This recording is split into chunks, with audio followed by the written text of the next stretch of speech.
শাইখুল ইসলামের রুহানি বরকতে তেমনি ভাবে বেফাকতার সক্রিয় ধারায় ফিরে যাবে, হাইয়াতুল আউলিয়া তার সক্রিয় ধারায় ফিরে যাবে।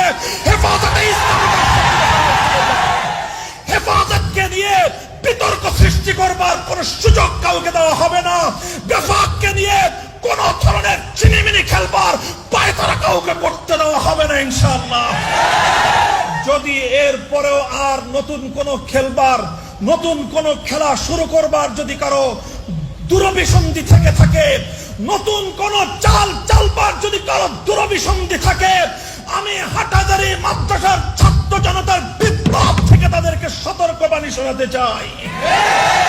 হাটহাজারী মাদ্রাসার শাইখুল ইসলামের ৫,০০০ সন্তান যেমনি ভাবে তার ঘাম এবং অশ্রুতে সারা উম্মুল মাদারিসকে কলঙ্ক মুক্ত করেছে, তেমনি ভাবে বাংলার টেকনাফ থেকে তেতুলিয়া শাইখুল ইসলাম আহমদ শফির লক্ষ সন্তান এখনো জীবিত আছে। প্রয়োজনে আগামী দিনে শুধু হাটহাজারী মাদ্রাসা নয়, সারা বাংলার লক্ষ জনতা তাদের প্রাণ প্রিয় এদারাগুলোকে দালাল মুক্ত করবার জন্য গোটা বাংলাদেশকে হাটহাজারী মাদ্রাসায় পরিণত করবে ইনশাআল্লাহ। আসসালামু আলাইকুম ওয়া রাহমাতুল্লাহ।